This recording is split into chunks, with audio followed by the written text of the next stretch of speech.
हरूले भागवत मर्मज्ञहरूले ठुला ठुला ऋषिमुनिहरूले भन्नुभएको छ। हामीले पनि कुनै औषधि सेवन गर्छौँ भने दुई कुरा विचार गर्छौँ। एउटा मुख बार्छौँ कि सुगर छ भने चिनी आदि खाँदैनौँ, र एउटा औषधि सेवन गर्छौँ। यो भागवत भव औषधि हो भने, भवसागरबाट मुक्ति पाउने औषधि हो भने यसलाई त्याग्नु पर्ने के हो, मुख बार्नु पर्ने के हो? यही दुईटा कुरा, तृष्णा र डाहलाई त्याग्नु पर्यो। र अर्को अनुपाम के हो, औषधि के हो? त्यो हो भगवान नाम, हरि शरण।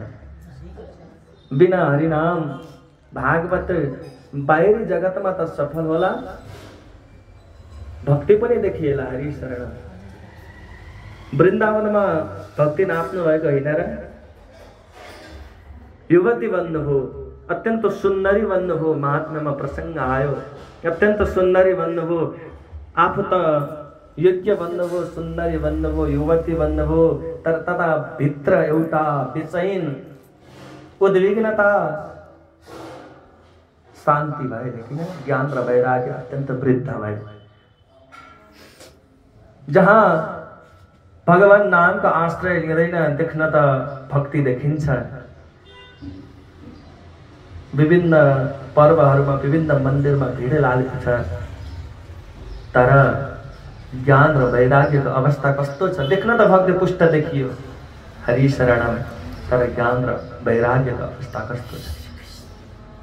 हो त्यसलाई उजागर गर्नको लागि एकमात्र आधार हो भगवान नाम। यही हो अनुपाम, यही हो औषधि। र यो अनुपामको साथमा जसले श्रीमद् भागवत रूपी औषधि पियो, जीवनमा उ सफल हो, मानव जन्म लिएको सफल हो। नत्र त अरू जति हामी क्रियाकलाप गर्छौँ, यदि भगवानको भक्ति भएन, भगवानप्रति प्रेम भएन भने ती त अरू यावत जीवले गर्दै कर्म बराबर हो। हामीले खाएको भोजन र सुँगुरले त नालीमा खाएको भोजनमा कुनै फरक छैन, केवल शरीर अन्तरले मात्र भोजन अन्तर भएको हो। आधार मास्ने आधारै भयो। हाम्रो पनि जीवनको आधार भोजन हो भने उसको पनि जीवनको आधार भोजन हो। हाम्रो शरीर अनुसार हामी भुजा आदि खान्छौँ भने उसको शरीर अनुसार उसले विष्ट आदि खान्छ। हरि शरण। हाम्रो शरीर अनुसार हामीलाई घिन लाग्छ, तर उसलाई उसको शरीर अनुसार स्वादिष्ट लाग्छ। किंचित भिन्न छैन। यदि भगवानको भक्ति जीवनमा भएन भने आदि भक्ति ज्ञान वैराग्य ओतप्रोत ग्रन्थ जो श्रीमद् भागवत, जिसको निचोड सम्पूर्ण शास्त्रको निचोड श्री परम पूज्य श्री पूज्य राम गुरुले हामीलाई दिनुभएको तीन कुरा विशेष। एक श्रीमद् भागवत रस, अर्को हरिनाम संकीर्तन, अर्को ब्रजधाम। एक स्थान को ब्रजधाम, एक भावातीत भावावेश वृंदावन, जहाँ मधुर मधुर वंशी बजे, यही हो वृंदावन। हृदयमा वंशी बज्नु पर्यो, खिचिनु पर्यो भगवान प्रति। निशम्य गीतम तदनंगवर्धनम,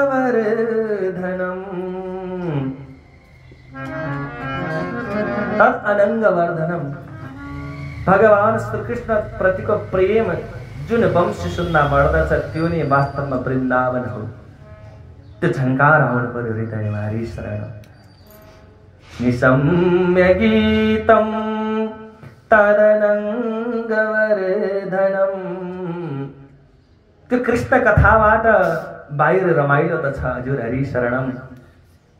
नाच्ने गाउने पनि होला, तर भित्र भगवानको बाँसुरी सुनियो कि सुनिएन? सप्ताह लगाइन्छ 7 दिनमा, त्यो एकचोटि त्यो अनुभव हो कि भएन? निशम्य गीतम तदनंगवर्धनम।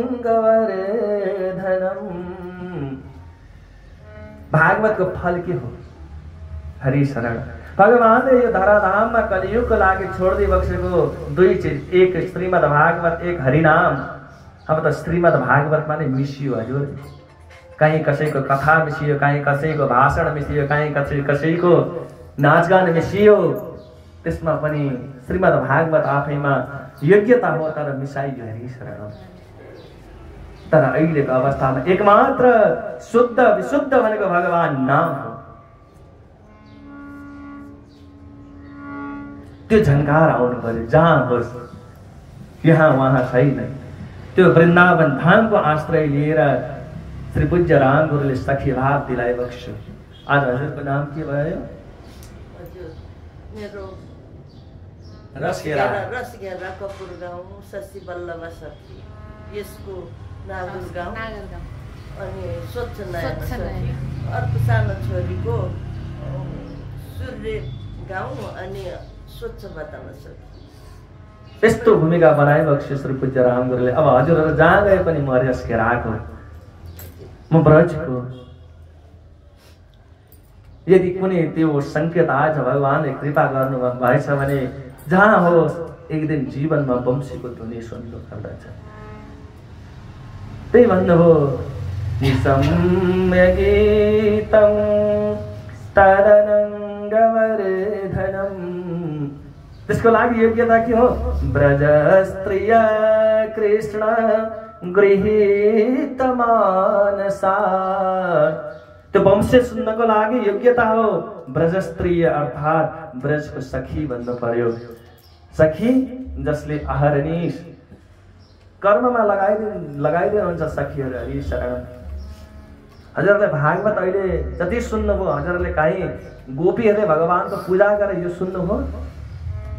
हरि शरण। पक्कै पनि सुन्नु भएको छैन। भगवानले फूल अबिरले भगवानको पूजा गरे गोपीहरूले बरु चप्पल बगाए। हरि शरण। तर के गरे?